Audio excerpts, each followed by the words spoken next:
I'm Madeline. And I'm Deja. And welcome back to the Elegance Exchange.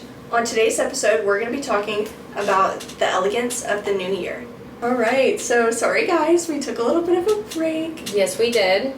I hope you guys have enjoyed your Christmas break as well. You've done some fun things with your family and everything. Yes, as we always say, we needed time to prioritize our own families and our own, mental mindset because we were getting a little burnt out, Right? Just a little bit. We were like, what on earth are we going to talk about this week? So, we are back and better than ever, and we hope that we can inspire you to become a little bit of a better version of yourself in this new year. Mm-hmm. I know we all hear the saying, New Year, New You, and everyone says it every single year, but right. It's 2025, and this is the year, we actually start working towards that. Living your life. If you are still in high school, then you might still feel a little bit trapped in the mindset of, well, I'm kind of stuck here, like I can't go anywhere, I can't do anything. But you're going to be in college soon enough. Right. You need to start planning what college you want to go to and where you want to go, You need to start focusing on those grades, your GPA. Right. You are not as trapped as you think. And even though I know it feels like that, because last year I got started with the new year and I was in such a bad mental mindset, but honestly, the rest of my year was pretty great after. Yeah, after you get past the few things that stand in it. But even if you didn't start, the day that New Year started, say you didn't eat those 12 grapes under the table, okay? Say that you didn't do any of that, it's not too late to start. Mm-hmm. I think that is the silliest excuse that we always give ourselves. We're always like, well, it's... it's already past January 1st, so I can't really start now. It's the middle of the month, or it's the middle of the week, I can't start eating healthy today, or I can't do this or that. No, that's an excuse. That's your, mind just trying to get you to be silly and not do it. So it's never too late to start, and even small little things will just improve your life completely. Mm-hmm. And with that being said, I know with the new year, we all tend to make a vision board that we want to act. Yes. And, that's one of the best things to do during New Year's. And now that you're starting, you have to work towards your vision board. Mm-hmm. And so you have to get in the mentality of, okay, I really want this stuff. This is what I want to see in my future, so you have to work towards it to achieve it. Right, and you can either do this physically or, through a digital media platform. Mm-hmm. So there's things like Pinterest where you can create collages, or however you say that. I don't know if I said that right. But you can create... You got it. You can do that on there, or, we've seen lots of TikToks where you get a big poster board, print out a bunch of photos that inspire you, mm-hmm. and you put them on that poster board, and you just make it basically what you want your year to look like and what you want your aesthetic to be. I've seen some people put it in front of their bed, so as soon as they wake up, they see it. And it's the same thing with the digital one as well. Whenever you make your vision board, you put it as your wallpaper, as a reminder every day, this is what I'm working hard towards. Right. The more you see something, the more likely you are to remember that is the goal you are working towards. Mm-hmm. So if you just do it digitally and then you never look at it again, obviously nothing's going to come true because you're not looking at it every day, reminding yourself that this is why I'm working hard. Mm-hmm. So, come on now. You gotta put it in front of you. It's just motivation. Whenever you don't want to study, but then you see your vision board and it's I want to make all A's, and you're like, okay, yeah, I have to work towards it. And I think it's even more fun, towards the end of the year when you can go back and you compare your year to your vision board and you start to see, some things actually did come true on your vision board. Absolutely. Honestly, just even, looking into the future and being okay, well, if I get my doctorates, my kids are gonna, be able to be oh, yeah, my mom has a doctorate's degree, she's so cool. Mm-hmm. Because my mom does, and I think that's the coolest thing ever. I brag on her all the time. Find little reasons and goals to, just inspire you. Mm-hmm. And with that being said, keep in mind of your goals. You have to keep your goals always in the back of your head. Yeah. We were talking about with the, the vision board, you have to physically put it in front of you. Yeah. You have so many thoughts running through your head every single day. I think there's thousands, I don't know the psychology behind this, but I know there's thousands of thoughts running through your head. So if you don't write it down, how are you going to remember it? Right. You have so many other things going through your head that you're not going to remember that. So write it down, put it in the universe. And writing down your goals helps you narrow your mind to that's what I want to achieve whenever I'm doing stuff, and that's what I'm working towards. So whenever you see your goals, it's okay, that's where I'm trying to go. Right. And, I think most people set long-term goals, okay? So, like, say you want to get into Harvard or you want to, get your degree or something like that. Okay, that's great. But setting such a big goal for yourself, it almost doesn't seem rewarding because it's taking so long to achieve that goal. And then you start to be like, okay, well, you just get discouraged afterwards because then you work hard for it and then you don't see changes immediately. Right. And then you're like, okay, well, I'm obviously not going to reach my goal. And that's not the mindset for you to have in 2025, especially when you have to reach your goal, because there's so many obstacles that you're going to face that are going to try and bring you down. And you have to continue, like, that's what I want to do. Mm-hmm. And, just setting those goals, putting them out there, really does all the work. Mm-hmm. And, so an achievable goal, I guess, for, say you want to get your degree, or you want to go to Harvard, okay? An achievable goal is, I want all A's this semester, or I want all A's and B's. Okay, that's an achievable goal because it's, it's not too far in the future. And it's something you can control. Right, or, if you, I guess, like, some schools do it by terms or whatnot, so I want all A's this term. Things like that just give you a little bit more hope, because that was one of my goals for the last semester and I achieved that. And you know how inspiring that is? Because it shows that you can show up for yourself and you can prove it to yourself. And it shows how much you've come far from. It's like, wow, like I really had like low B's and now I'm making like high A's and stuff. And it's such a rewarding feeling whenever you do reach your goals. And I think on top of what you were saying too, I think it's also, if you have a bigger goal you want to reach, you should split it into like smaller goals. So like you said, like if I wanted to get into Harvard, I'd first start off with like, okay, first let's let's score all A's for the semester, and then I'd go for a bigger goal and be like, okay, well let's get, a 4.0 GPA, and then a bigger goal was to like apply for and make it. And I can't remember if it was you or one of our other friends, but we were talking about like being productive and setting our goals and stuff like that, and then somebody said, whenever I'm like not feeling motivated or I just don't know like what I want my goals to be, I think of it like I'm in The Sims, or like I'm controlling a sim.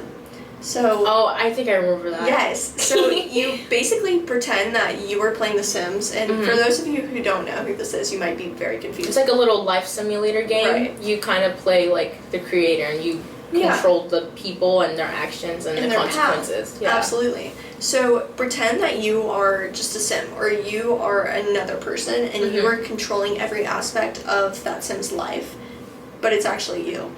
So you wouldn't let your sim lounge around watching TV for 6 hours, because I sure as heck don't. Like, I make them do something. Right. You wouldn't let them do that, so why are you doing that? Or you wouldn't let your sim, like, leave dishes around the kitchen and have it, be gross and stinky. Like, I immediately have them go clean it up. Exactly. So pretend you are that sim, and you get a lot more done, in all honesty, and it's kind of a more fun way to think about it. It's a fun way to think about it, if anything. Like, if you're really into The Sims and you have, like, a nice little playing streak, and then you're like, oh, wait, like, maybe I should do that. Then it's, it's fun to look back on. It's fun and it's rewarding, too. Mm-hmm. But another thing that I would say that we did is, I know personally I did eat my grapes, although I was not under a table. I scoured all the Walmarts to try and find grapes because my family ate them last minute and didn't tell me. But I am going to share some of my goals with you, so you know, kind of a little bit of what we're getting into, and I'm sure Deja can share some of hers. Sorry, I'm pulling up my list currently. I won't share all of these.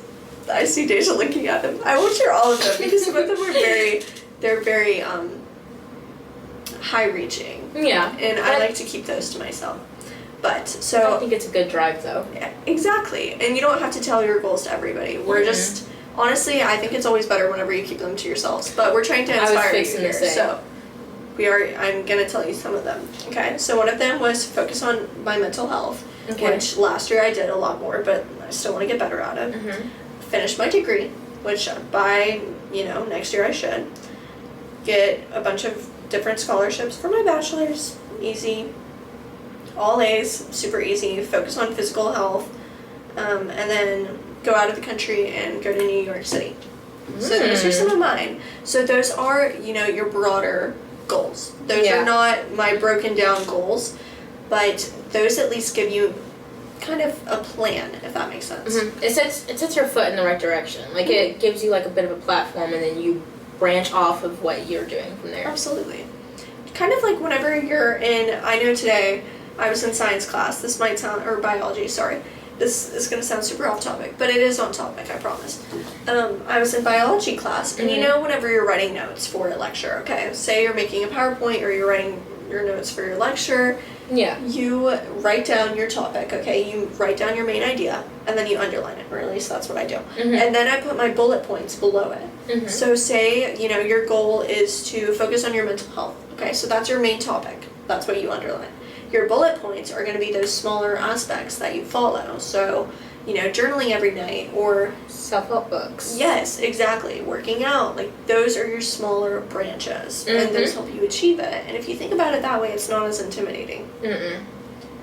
But establishing a routine is also very important. I think once you establish a routine, you kind of get in the flow of things, and then you build better habits off of that as well. And you kind of just, like, and I think, like, a routine, like, it's very to yourself. Like, it's very to you. You don't have to worry about anyone else or anything. It's just... I know. And recently in 2025, I have been prioritizing my nightly routine, I guess, a little more. And so it is okay if, in order to get your routine done, you have to put yourself first, and maybe you're on a phone call with a friend or something, and you have to be like, oh, I need to do my routine before I go to bed, and like that's just like a me time thing. And so it's okay if you have to prioritize yourself and hang up for a little bit or just go to bed. Like, it's okay. Exactly. Like, if part of your routine is to go to bed by 10 o'clock and your friends call you at 9:45, hey, let's talk, and you're like, sorry, I have to go to bed. Right. So what would your morning routine look like? So my morning routine, it's the same every day, mostly every day, but like I wake up at 5:30, and then I have to get ready, and then at 6:30 I leave my house because I have to drop off my siblings. And so by dropping them off at 6:30, I'm usually done around 7:15. And then before, like last semester, I had classes at 9:30. So at 7:15, I'd have time to go to the gym. I'd work out at the gym and then change and then head straight to the college around 9 o'clock. And then I had 30 minutes to just chill, get myself together, journal, and then head to class. See, that's where we're very different, okay? And it's funny because, are you more of a night person? Or are you more of a morning? I feel like you're a good mix. Yeah, it depends. So I'm more of a morning person, but I don't keep a strict morning routine because I'm so like on the go. I always have something that's different. So for me, I focus on my night routine. So, if you're also super busy in the morning and you feel like you can't keep, a strict morning routine because you just, you never know what you're doing. Right. Have a nightly routine. So for me, what I do is I will do like a yoga class or a Pilates class online before I start getting ready for bed. And then after that, I go to, I shower, I wash my face, brush my teeth, and then I go in my room and I sit on my bed, I turn off my phone, and like, it's completely gone for the night. Like, I'll check all of my notifications, turn it off, done. Okay? So this is like the first, or like the last 30 minutes before I go to bed. And then I take out my journal, and I do a journaling prompt, and I write that down for the night, because that puts you in a positive mindset. Right. And then I'll read a book. So some nights I read a self-help book if I'm feeling a little bit more inspired or motivated. Or on the nights where I just don't feel like completing this, I do a, like a more fun fantasy book or whatnot. Yeah. But I keep a calendar in my room, and like it's physically on my wall, and every single night I check it off. That way I know I'm being consistent, and then you're seeing that consistency. So, you are more likely to continue it because you don't want to break that cycle. I think it's just like a good way to start, like to end your day though. Yeah. Like morning and night's like the best time to have a routine because it's the start of the day, it's the end of the day, and like those 2 times of the day is very crucial for how the rest of your day is going to turn out. Absolutely. And especially your morning. Yeah, especially like if you're anything like me, like if I have a bad morning, I'm going to be mad the whole entire day. And like if I'm stressed at night, then I'm going to be stressed whenever I wake up. So you should really establish a routine that works best for you so that you can have better days from now on. Right. This is the prime part of your day. This is the time that you just have to yourself. Because I know in the morning nobody bothers me, and then like at night nobody usually bothers me. And so that is just the time where you can really connect with yourself and just learn from yourself and your actions. That's why journaling is so important. Writing down your goals, just carrying all of this out, because it's you getting to know yourself. Yeah, even like the physical aspect, like nighttime's also a good time for you to like really like wash your face or like do something with your hair to like cool off from the day. Exactly. So yeah, I don't know. I think that's all we have for this episode. First episode of 2025. So yes, but we are now back on our usual schedule, and we will be posting more often on social media. So if you would like to go follow us, we are on TikTok, YouTube, Instagram, all at the Elegance Spotify, Exchange, and depending Spotify. on where you're watching this. So yes, and it's all just the Elegance Exchange. Super simple, super easy. And we usually have a link tree in all of our bios, so just click on one of those. But yeah, we have some pretty exciting things planned for 2025. So, and I hope this episode was fun and a little more insightful, and we seem a little less burnt out. Right? But yeah, all right, we love you, babes. Bye.